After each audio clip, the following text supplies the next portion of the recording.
You're Locked on the New York Rangers, your daily podcast on the New York Rangers. Part of the Locked On Podcast Network, your team every day.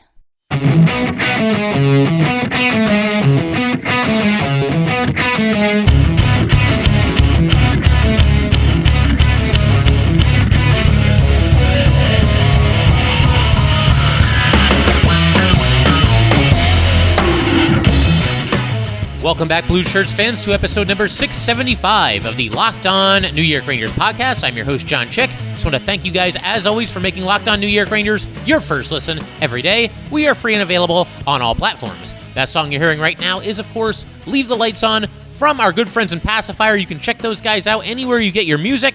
And today, originally what I had planned to do is a little stock up, stock down episode where it's basically just what it sounds like. We would take a look at the Rangers through the first week of training camp here and through the first two preseason games and kind of pinpoint some players who have elevated their stock as far as, you know, making the opening night roster and or carving out a nice role for themselves. And, of course, players that have maybe hurt their chances to accomplishing those feats. But the more I thought about it, it's only been 2 games, and we're going to have plenty of time to do an episode like that, stock up and stock down. We'll probably do that one of the first couple episodes next week. By then, obviously, the Rangers will have played 4 preseason games instead of just 2, because the Rangers are back in action tonight, Thursday night, against the Devils, and then also Friday night against the Devils as well. So I think next week's a better time for that. And what I thought we would do today instead, just some very casual things, a list of things that I would like to see from the Rangers for the rest of the preseason, but more specifically over these 2 games against the New Jersey Devils. It's just going to be, like I said, a very casual list. It's not like a ranking or anything like that. We're just going to go through a couple of things that I'd like to see, and maybe some of you guys would like to see as well. And hey, if you have the chance, if you're watching on YouTube or whatever it might be, you want to email me, let me know what you'd like to see from the New York Rangers over these next couple of games against the Devils. It's a lot of fun, though. You know, 4th game, or they're going to be playing 4 games in 5 days, I should say. And with all that said, let's just go ahead and kick off the countdown here, so to speak. Again, they're not ranked or anything. These are just very simple things that I would like to see. And we begin with more Brennan Othmann and more Will Cuylle. I definitely can't be the only Ranger fan that would like to see more of these 2 players. We'll start with Othmann. He was all over the ice Monday night against the Islanders. You know, he took a really nasty hit into the boards early in this game. He was bleeding a little bit. I don't think he even missed a shift. He was very visible. He was involved in some extracurriculars after the whistle, mixing it up with some of the players on the Islanders. He, of course, also ends up with 2 assists.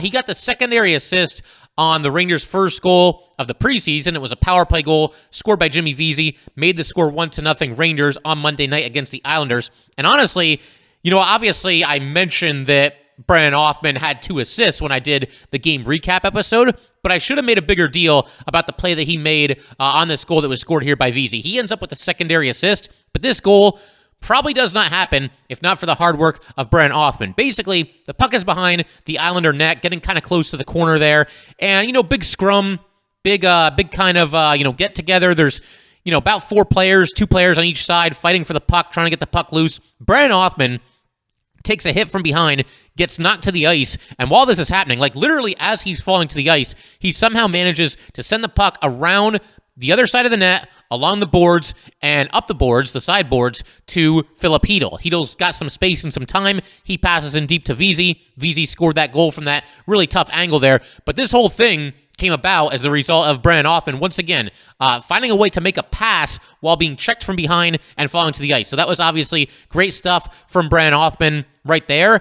And his second assist might be even better. I raved about this one during our game recap episode that we did on Tuesday, you know, talking about this game from Monday. But basically what happens, there's less than 10 seconds remaining in the first period, and Othmann wins a foot race for a loose puck into the attacking zone. He's got some time. He looks over his left shoulder, you know, kind of see what was developing behind him, obviously keeping his head on a swivel there, and did a great job, you know, finding K'Andre Miller in the center of the ice, passes to him. K'Andre Miller scores with less than 4 seconds remaining to give the Rangers a 3-0 lead on a shorthanded goal. So Othmann assists on a goal on the power play, then he assists on a goal on the penalty kill as well in the waning seconds of the first period. So that was awesome. And I can't wait to see what the kid can do for an encore. I'm hoping that by the time I finish recording this episode, we'll see the Ranger lineup. We'll know who's going to be playing tonight. I hope Brennan Othmann is out there. I hope he gets every possible chance to stick in this lineup for the Rangers. It's an uphill battle to be sure. And, of course, my understanding is that, he has to make the Rangers out of training camp. If he makes the team, he can only be sent back to the OHL. He can't play for the Wolfpack. And if he does get sent back to the OHL, then that's it. He can't come back to the Rangers for the rest of the season. But again, it's just one game, the preseason game against the Islanders. But if Brennan Othmann is going to play like this, then I fail to see what the point would be in sending him back to the OHL, a league that he just thoroughly dominated this past season, had 97 points in 66 games, another 24 points in 19 playoff games. I mean, really, what else is left for Brennan Othmann to do in the OHL? And I realize he's still young, 19 years old. Rangers might feel like he's still developing. He could use another, season in juniors. But again, if he plays like this, then I believe he will be worthy of a spot on the opening night roster. We'll see how the whole thing shakes out, but I would really like to see him get more run here with this team and hopefully at least get the opportunity to once again be out there with the Rangers on opening night. An uphill battle, though it may be. As for Will Cuylle, he played on Tuesday night against the Bruins, didn't jump off the screen in that game the same way that Othmann did against the Islanders, but I still believe Will Cuylle, just like everybody else in training camp, or just about everybody else, deserves every chance to make this team. And unlike Othmann, Cuylle can play with the Wolfpack this season. He actually got 18 games with the Wolfpack back in 2020, 2021, 5 points in that time. He also captained the Windsor Spitfires of the OHL this past season, 80 points in 59 games, another 31 points in 25 playoff games, and, again, somebody that's basically just lit up junior hockey. And I think with Cuylle, pretty good chance he starts with the Wolfpack this season, partially because it's actually an option. Unlike with Othmann, he either has to be with the Rangers or it's back to the OHL. Cuylle can play in the AHL. But, again, Cuylle, he was solid on Tuesday night against the Bruins, didn't jump off the screen, but he did pick up 6 hits. That led all Rangers in the game.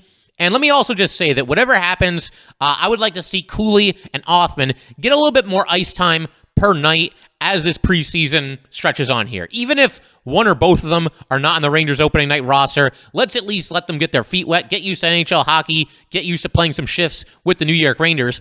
Cuylle against the Bruins had 13 minutes and 52 seconds of ice time. It's not a small amount, but it was the third fewest among New York Ranger forwards. The time on the ice was fairly evenly distributed in that game, but Cuylle, again, had the third fewest. Only Gustav Riedel and Bobby Trevino had fewer minutes in that game than did Will Cuylle. For what it's worth, Cuylle also had 9 seconds on the power play in that game. Brennan Othmann against the Islanders played a little bit more. He had 14 minutes and 37 seconds of ice time, so let's see, what is that, 45 seconds more than Cuylle. Othmann on that night also had a minute 43 seconds on the power play and 17 seconds on the PK. The 14:37 for Othmann was the 7th most among Ranger forwards that night, so middle of the pack, but I want more. Again, give these kids every opportunity to show what they can do and stake their claim. And again, even if they're not going to be on the Rangers to start the season this year, then at least get them acclimated to NHL hockey. And I realize, the preseason isn't at the same speed as the regular season, and both teams have star players who aren't on the ice, but it's still NHL hockey, and it's still a good idea to get them as used to playing NHL hockey as you possibly can. And one last thing that I just wanted to mention here, as it pertains to both Othmann and Cuylle, neither of these guys would be out of place if they were to play on the fourth line. And I realize when you have high draft picks and big-time prospects, a lot of times you don't necessarily want to see them on the fourth line. And you think of guys like Kakko and Hedel and Lafreniere. Lafreniere, he has a little bit of grit to his game, so he could technically play the fourth line, I guess, but I don't think you want to put a generational talent, quote-unquote, on the fourth line.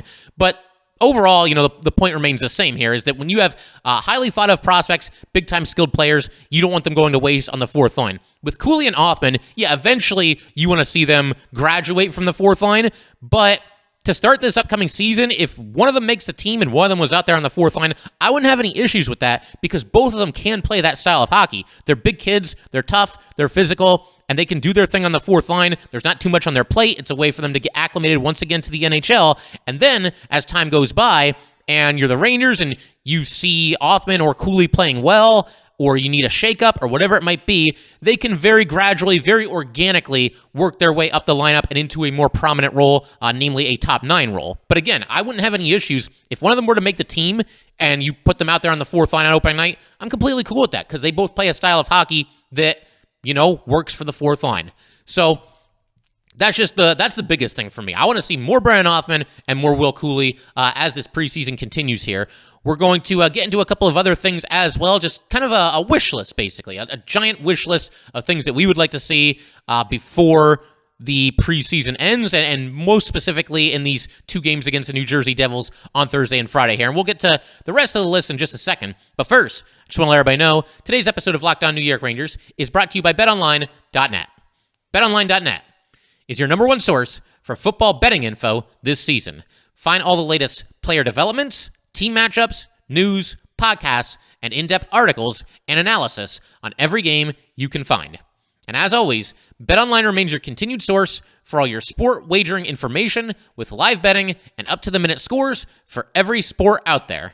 The fastest and easiest way to check in on all your favorite games and events, including NHL, MLB, MMA, boxing, and golf. Head to betonline.net or use your mobile device to learn more. BetOnline, where the game starts.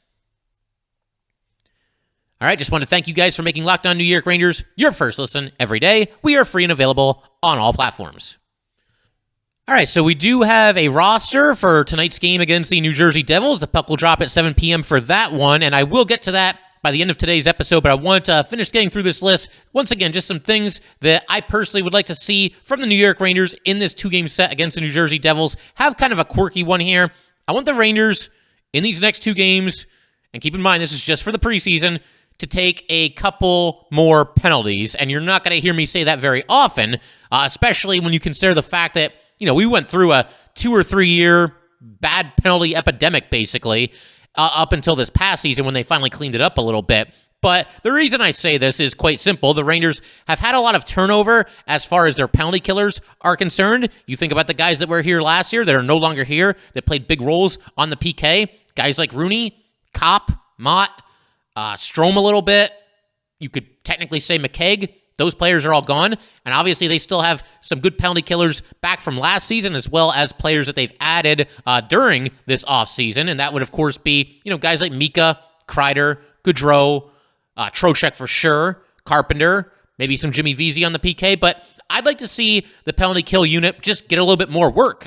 There are some new faces, obviously, and it's important for these guys to get used to playing with each other while they're shorthanded. And on top of all that, Gallant has mentioned that he'd like some of the younger forwards to get some work on the penalty kill, and we've seen a little bit of that in these first 2 preseason games, especially with Capo Kakko and Alexis Lafreniere.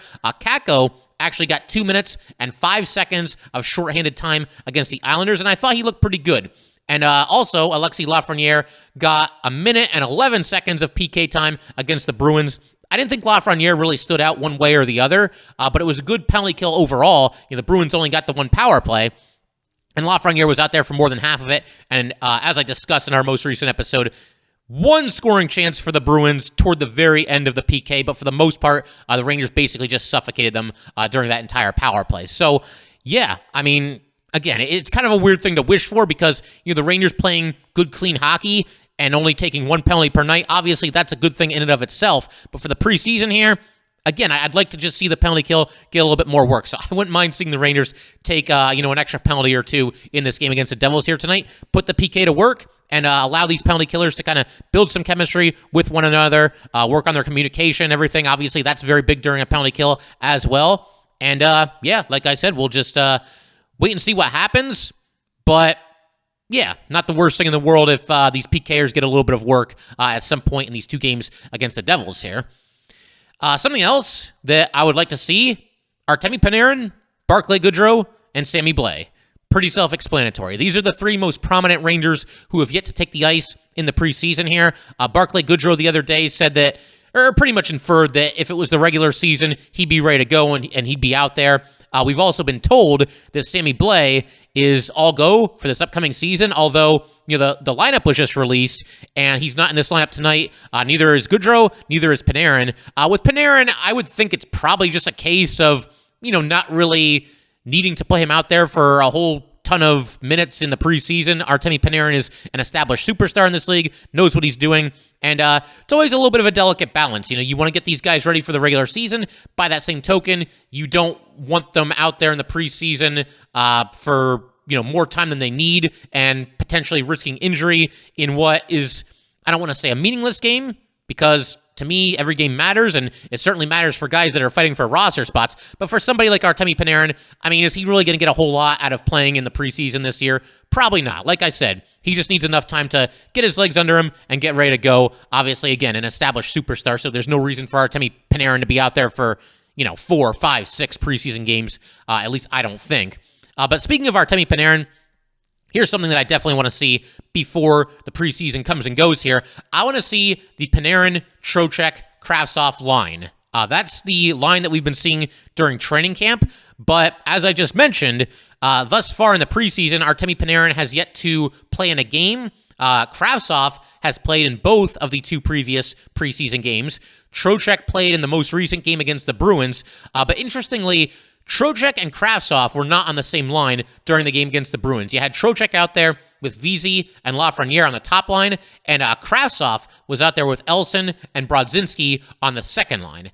And, Trocheck and Kravtsov, they got a little bit of time together on the power play in that game, but I would say that this trio of Panarin, Trocheck, Kravtsov needs to get a little bit of run together, especially if this is indeed the Rangers' second line to start the season. We'll see. We've been seeing them at training camp. Maybe there's a shakeup and they go with something completely different. But, the prevailing thought is that that's looking like it will be the second line. Panarin, he's your most naturally gifted offensive player on your team, but he's got 2 new line mates here. He's never played with Vincent Trocheck. He played only a little bit with Vitali Kravtsov 2 years ago. Kravtsov and Trocheck have never played together. So we need to get these 3 into the same game and onto the same line at a certain point in the preseason here. Start building that chemistry and just getting ready to go for the regular season. And, if something doesn't click with these 3, like say the Rangers determine that Kravtsov is not the best option for that line, then we need to figure that out sooner rather than later. But yeah, give me Panarin, Trocheck, and Kravtsov playing together in one of these 2 games against the Devils, and then preferably at least once or twice more before the preseason wraps up. Got a couple other things on this list that I want to get to. We will do that in just a second. All right, here's something else that I think might be some fun to see, in one of the 2 games against the Devils here. A post-game shootout, regardless of the final score. And I actually had to check with my fellow Locked On NHL hosts. I wasn't sure that this was actually a thing, or if maybe I imagined it, but I was pretty sure that 2 teams in the preseason can agree to do a post-game shootout, regardless of what the final score is. It's just a way, obviously, to get some work for the skaters as well as the goalies, and indeed, that is a thing. It actually happened a couple nights ago with the Sharks and the Kings. They agreed to do a post-game shootout, regardless of the final score. And I say, let's go ahead and do that with the Rangers and Devils. Why not? Teams do need to practice these things. I know that there are some mixed thoughts that people have when it comes to shootouts. There's some people that don't like it, but facts are facts. Shootouts exist, and they determine winners and losers in today's NHL. And I do like them. They're exciting, and I don't need to see the Rangers tie 15, 17 games a season. Let's get ourselves a winner here. And hey, it's not the same as winning in regulation, because obviously you win in regulation, your opponent gets 0 points. If it gets through the entire regulation, the entire 3-on-3 overtime, and you're still tied, let's go ahead and break the tie. Somebody gets 2 points, somebody gets 1 point. But again, I see no reason not to do this with the Rangers and Devils. I do wonder, if skaters like Artemi Panarin and Mika Zibanejad, if you're in a preseason shootout, I just kind of have to wonder out loud here, would you maybe go to your 3rd or 4th best move in the shootout so as not to, tip your hand as far as some things that you might end up trying in this upcoming season's regular season? Something to think about. I would think you might want to do that. It's kind of like a magician. You wouldn't want to reveal your best tricks, right? So, yeah. But for me, no reason not to see a shootout at some point during the preseason here. One other thing that I would like to see before the preseason is over, and this one pertains more so to all of the remaining 4 games as opposed to just these 2 games against the Devils. But at some point, I'd like to see a quote-unquote dress rehearsal game. Like I said, it's probably a little bit too early for this, playing these 2 games against the Devils here. But at some point, I would like to see the Rangers go with a lineup that's going to be fairly similar to what they go with on opening night. And for this, I would think you would wait until the last preseason game or the second to last preseason game. The second to last preseason game, for those wondering, is home against the Bruins on Wednesday, October 5th. That would be 6 days before the Rangers start their regular season. And then the last preseason game is Saturday, October 8th at the Islanders. That is just 3 nights before the start of the regular season for the New York Rangers. And, you know, as much as I like to see the prospects as well as the fringe roster players battling for spots on opening night, I do think at least one of the 6 preseason games should be something resembling a regular season simulation, if you will. And I know some people are going to hear that, and they're going to think like, well, didn't you see what happened to Lafreniere the other night? You know, he took a shot to his ankle area, and he was hurt, and he didn't return to the game. Yes, I did, and I get that. You know, there's always a risk for injury whenever you play hockey. But I think, you know, there's a delicate balance. Again, you don't want to overexpose your top superstar players and have them out there for all 6 preseason games or 5 of the 6 preseason games. But I do think it's important, again, to play against an actual opponent, you know, not your own guys in training camp, and compete a little bit and just get ready to go for the regular season. Yes, injuries can happen, but I mean, there's only 6 preseason games. The top players are only going to play in, you know, maybe 2 or 3 each. So for me, it's a risk worth taking to get this team ready to go on opening night against a very good Tampa Bay Lightning team. You have to have at least one game where you're maybe not quite at regular season speed, but somewhat close to it, at least in the same ballpark. And I think the Rangers will probably do that maybe in one of their last 2 preseason games. We'll see how they go. A lot of different ways that they could approach the situation. I mentioned a little bit earlier in today's episode that while I was recording, the lineup for tonight's preseason game against the Devils has been posted, so I figure we might as well run through that real quick together. You've got a top line of Mika Zibanejad centering Chris Kreider on the left wing, Sammy Blais on the right wing. So Sammy Blais, I misspoke earlier. I guess Sammy Blais is indeed in the lineup here tonight, but that's good to see. Obviously, he had the torn ACL this past season, and he's out there on the top line with Mika Zibanejad and Chris Kreider. I know Ranger fans have mixed thoughts on this. You know, there's fans that would like to see Lafreniere get a chance there, or maybe Capo Caco. I have mixed feelings on it as well, but, you know, I can come around to it a little bit if the Rangers like what they saw from the kid line in this past year's playoffs, and they want to see what those 3 can still do together. And if you want to do that, then by default, you're going to basically have Sammy Blais on the top line and Vitali Kravtsov on the second line when the regular season starts. So if the Rangers want to go down this road, again, it was not my top choice, but I'm okay with it. And let's see what Sammy Blais can do out there with 2 of the best players on the New York Rangers. Very, very curious to see him in action. It's been a long time since he's played NHL hockey of any kind. So good for Sammy Blais working his way back and gets a chance to show what he can do with Mika and with Kreider.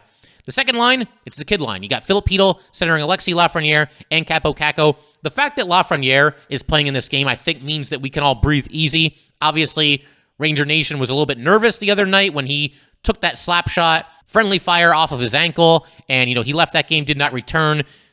Obviously, it's the preseason. You're not going to throw somebody back out there if you're not sure about what the injury might be. But, again, the fact that Alexis Lafreniere is back in the lineup just 2 nights after that happened, yeah, I would say the injury is fine. If there were any concerns whatsoever, there's no way Lafreniere would be playing in a preseason game. So we're all good there. The third line, you got Kodorenko centering Othmann on the left wing, Gauthier on the right wing. So I get my wish, a little bit more Brennan Othmann here, and we'll see what he can do. He was on the 4th line when he played against the Islanders, up to the 3rd line here. The 4th line is Henriksen with Gettinger on the left wing and Edstrom on the right wing. All those guys, you know, tremendous long shots to make the roster. I suppose never say never. As far as the defense pairings are concerned, you've got Lindgren and Fox, which will certainly be one of the pairings on opening night. Second pairing, you've got Hayek and Bartkowski, and then the third pairing is Scanlon and Walensky. And that's how the Rangers are going to line up. And as far as the goalies are concerned, you've got Igor and Lindbaum. I'm not sure if they've announced. It doesn't look like they've announced exactly how they're going to deploy both of these goalies. But if they do it the way they've been doing it, Igor would start the game, and then Lindbaum would come in sometime about midway through the second period. Or maybe Igor plays the whole game tonight. We shall see how it shakes out. The other news here is that Hartford Wolfpack training camp opens on Monday, so when you hear that, you figure that the Rangers are probably going to be announcing some roster cuts in the next couple of days here, probably this weekend at the latest, because if the Wolfpack camp is going to start Monday, they need some players. And obviously the Rangers right now have 61 players in camp. So sooner or later, you're going to have to start, trimming some players from that roster. And it'll be interesting to see the first round of cuts for this team, or the first big round of cuts, because Adam Sikora, who the Rangers drafted in the second round with their first pick of this past year's draft, he has already been returned to HK Nitra of the Slovak Extraliga. And, it's cool that Sikora got to play a game in Madison Square Garden before they sent him on his way. He was out there against the New York Islanders, the game that the Rangers won 4-1. Did fine for himself, but obviously he's a long way away from, making his debut in the NHL, or so it would seem. Just turned 18 years old. So, yeah, we'll see. We'll keep eyes on Adam Sikora and see how he does with HK Nitra. We always do that on Locked On Rangers. Every now and then we'll check back in as far as the prospects are concerned. We'll do like a prospect update episode, and obviously we'll do that this season as well. The only other thing I want to mention, we've got our fantasy draft coming up this Sunday. It will happen at 8:30 p.m. Eastern time. I figure Sunday night's a good night for it because, people aren't really doing a whole lot, just watching the NFL usually, and, just seems like a good neutral time for everybody to get together for a fantasy draft. So I'm very much looking forward to that. Definitely mark your calendar, set a reminder, do whatever you got to do. But that will do it for today, guys. Once again, if you'd like to get in touch with this podcast, please send an email to lockedonnyrangers@gmail.com. Once again, that is lockedonnyrangers@gmail.com. Definitely give us a follow on Twitter as well, @LO_NY_Rangers. Once again, that is @LO_NY_Rangers. And definitely subscribe to the Locked On New York Rangers YouTube channel. Thanks again, guys. I'll see you next time. Thanks for making Locked On New York Rangers your first listen every day. In our next episode, we're going to talk about whatever happens between the Rangers and Devils on Thursday night. Now make your second listen Locked On NHL. Locked On experts give you a daily 30-minute podcast on all things NHL all year long. Stay up to date on everything in the hockey world. Locked On NHL, your daily 30-minute NHL podcast.